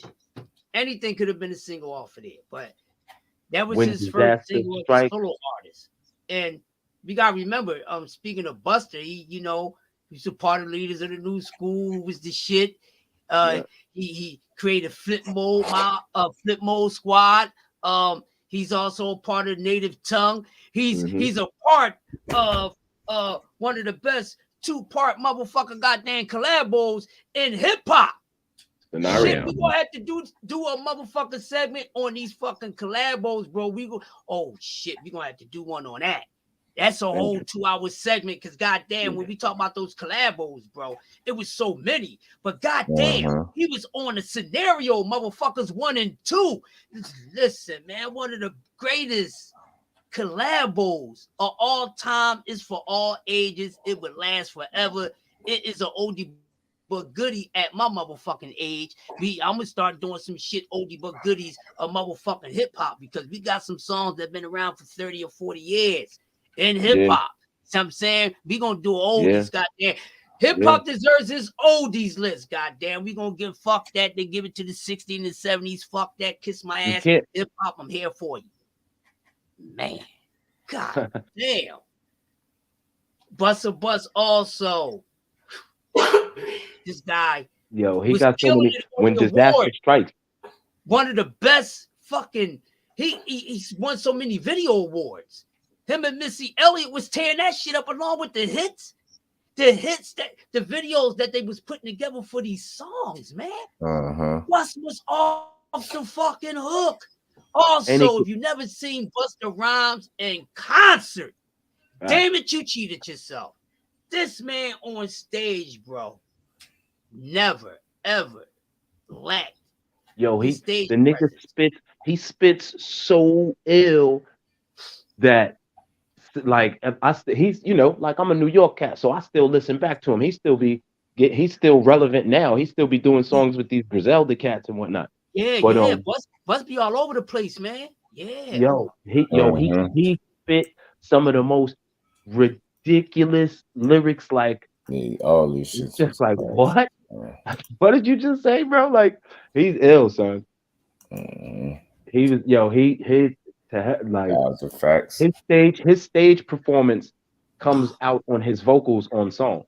Yes. Oh my gosh, man. Oh my, this dude's amazing, man. He's amazing. I seen him in concert a few times, and also was a part of the same show as him. One of my homeboys that was rapping, you know, in the early 90s and shit. He opened up for Busta Rhymes because he was the headliner in this show. He performed at the Nassau Coliseum. You know what I mean? And this was back in the late 90s and shit. My man Marley Manson, he was doing this thing. So Busta was the headliner. Nas was a part of this show. Jadakiss, Ludacris. It was a dope show. My man was able to get a slot and be second opening act for him on his show. So to go from seeing Busta perform to actually being on the same stage, because I was backing up my man with his lyrics, was fucking amazing. My man still got pictures of that shit. I'm gonna see if he can send them to me so I can post them up on my shits. But yeah, Busta, man. I mean, Woo-Ha, that single, bro. That single's probably, I mean, damn, we talking about, you know, debut singles, man, and the ones that we mentioned already by these great legends, man. I gotta say that shit hit maybe a little harder than the ones that we mentioned. But we got to keep it going forward. So let's talk about one of the greatest lyricists of all time, and a lot of hip hop heads call this man the greatest lyricist of all time, and that is no other than my man, motherfucker Nas Escobar. That goddamn got one of the illest debut albums, but goddamn, we gonna talk about the motherfucking goddamn single, man. The single was Halftime. Yeah, the single was Halftime. That wasn't the dopest one though. That was just, I know, but it was a dope single. It was a dope ain't single. Hard to Tell was the one. But Ain't Hard to Tell, which everybody say that was the single that really broke him through.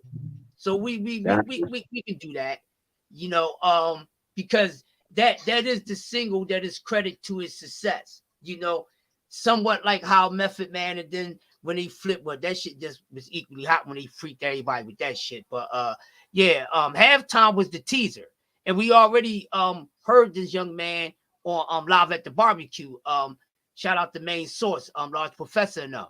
So we was waiting to hear this guy on the solo song, and you know, they said, you know what, we ain't gonna give them exactly what they expected, but we gonna give them something, you know, that's good enough, and it's gonna drag us into the single off your debut album that's gonna really be the successor of that album, which was, you know, that next motherfucker, man. And I mean, gosh, I mean, yeah, it ain't hard to tell, man. What the fuck? That was so epic. That was the era where we was still wearing the Uzi jackets, right. the little military jacket joints. Oh yeah. And had hoodies and Timbs. It was that era. So Nas being Carhartt hoodies and shit. Crazy. Carhartt hoodies, because everybody's rocking the Carhartt hoodies. We had the vest. You see what I'm saying? Everybody was looking like, they was going duck hunt. You know what I'm saying? Ducked out, and we all dressed like the style was outdoors. So any type of style that resonated with the outdoors, for the military look, to fishing, to fucking hiking, camping, all that shit. That's how we was rugged. You know what I mean? The rugby shirts still in at the time, baggy ass jabos and shit. You know what I'm saying? The quilted Tim's jacket. in the summertime. Yeah, exactly. Wearing fucking goddamn Timbs in the summertime with your baggy ass shorts, your fucking football jersey, you know, your basketball jersey. Shout out to baseball jerseys, because I was rocking them shits long before I started growing the hair, where I was a true motherfucking baseball cap fucking junkie. I used to have a hell of a goddamn collection, man. So that was years before I started letting the hair grow out and everything. But man, that was the fucking era. Right before they started, you know, having us polish up and actually, you know, dress a little more formal with a little bit of a hip hop casual street twist to it, man. But Nas hell of an impact with Halftime, and with making it even stronger for the album with Ain't Hard to Tell, which did very well, and everybody was a fan of that. It was dope. So let's move on. Because we could have got these three dudes out the way back to back, but we got two out the way. So let's go to my man, the notorious BIGGIE. One of the illest debut albums of all time, Ready to Die, and God damn it, a playthrough album. Everything was fucking dope, even the debut single. BC, take it away, break it down with the single. The single was juicy, and man, that shit hit. Yo, at that time, yo, there's some mentions that we don't have, because at that time, when all of that came out all in the same like year, it was Wu-Tang, Biggie, X. Nah, Snoop. X came out later. Snoop. It was all. No, Snoop came out like a year before that though. Snoop came out, I think, in 91. Right. Biggie and Wu-Tang came out in 92. Right. And at the tail end of that year, that was when the boot camp clique was fucking around. Black Moon was in there, but I remember when shout out to the boot camp clique, man. They had a hell of a clique, man. I was listening to Biggie and The Shining at the same time. Okay, cool.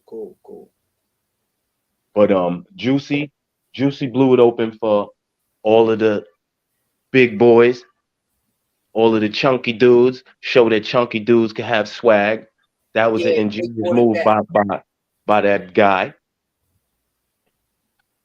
You know what I'm saying? But Biggie was a street cat with wild lyrics, and they put that little smooth twist on him, and it was over. One of the illest MCs to ever do it, even with a short catalog, but a very, very, very highly impact. He left a stunk on the world. Yes, he did. A lot of people have him number one, and I wouldn't argue with that. Some people they top MC of all time, a rapper. All of us is not going to agree, but a lot of people is going to have the same one. And I heard Biggie name floating around on a few people's, and I don't have a problem with that. Mine's just a little different, but he's definitely high up on mine. We'll get into that another time. But now, even though Juicy was the single, Unbelievable was my favorite joint. Oh, that's my favorite song off the album, bro. And that album is hot. That's my favorite shit. I used to play that shit when I listened to that album. I used to play Unbelievable at least like 3 times. You know what I'm saying? And I like the joint with Method Man. That shit is my shit. You know what I mean? And Respect. That's my shit too, man. I love them joints. They my favorites off the album. And I love everything on that album. You know what I mean? Hell of an impact. You know, he brought the big boys back. You know what I mean? Because big boys was missing for a minute, y'all. You know, the big boys, you know, Heavy D, you know, was gone, died down, and you know, Chubster, his career didn't go as big as it should have, but you know they was top representatives of the big boys. You know what I mean? Fat Boys and shout out Chubb Rock too. Yeah, that's what I said. Chubb Rock. I fuck with Chubb Rock.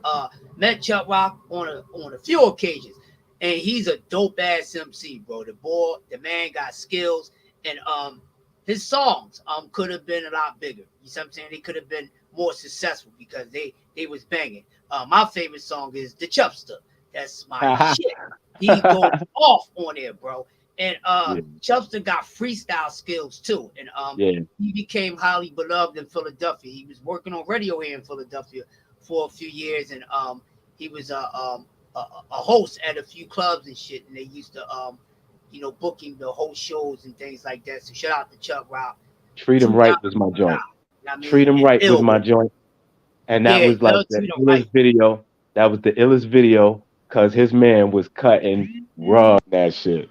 Yeah. Hot Dog. Yeah. Hot Dog. I'm bad. Dancing was dope.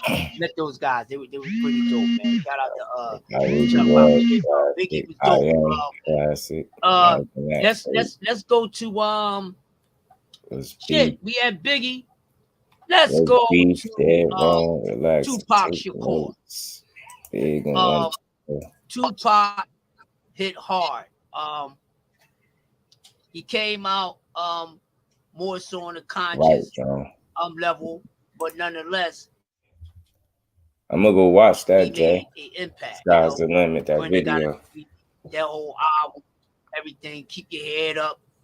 Dope ass shit. So he definitely made an impact with his debut album. It was so much going on in the 90s with these guys coming out with their debuts. And we got about 7 minutes left. So what we gonna do, right? We're gonna close out this show on this. We're gonna continue this another time. We'll cover the rest of it another time, you know, at y'all at y'all expense whenever y'all want to bring it back up, because we're going to touch on a lot of more topics. With that being said, we're gonna close out with this for the last couple minutes. You know, The Voice, Just Do. Who is it? That's your cat. Hold on. Hey, Just. We're gonna close out on some boxing real quick. My neighbor's cat is stuck in between my basement windows. So you close out. I can hear you, bro. All right, bet. All right, y'all. Well, this been a dope episode, a 90s episode, the sitcoms and the music, man. You see my bros, BC and Crush up here cooking. They did their thing, man. He said he gonna come back again with something else, man. So I'm all for it, man. I'll be here for it. And as y'all know, the prelims already. It's all good, BC. You know, the prelims started already. Before the bell, Mauricio Lara and Lee Wood fight for tonight, man, for later on. So we're gonna tune into that, man. But this been a dope episode, man. Appreciate the bros pulling up. Salute to the fam. Salute to my bros Crush and BC coming up here, you know, building with this good 90s entertainment, man. So hopefully y'all enjoyed this build, man. You know, we're gonna be back more than likely to call these fights, man. So y'all stay tuned, man. We're gonna keep it rolling, man.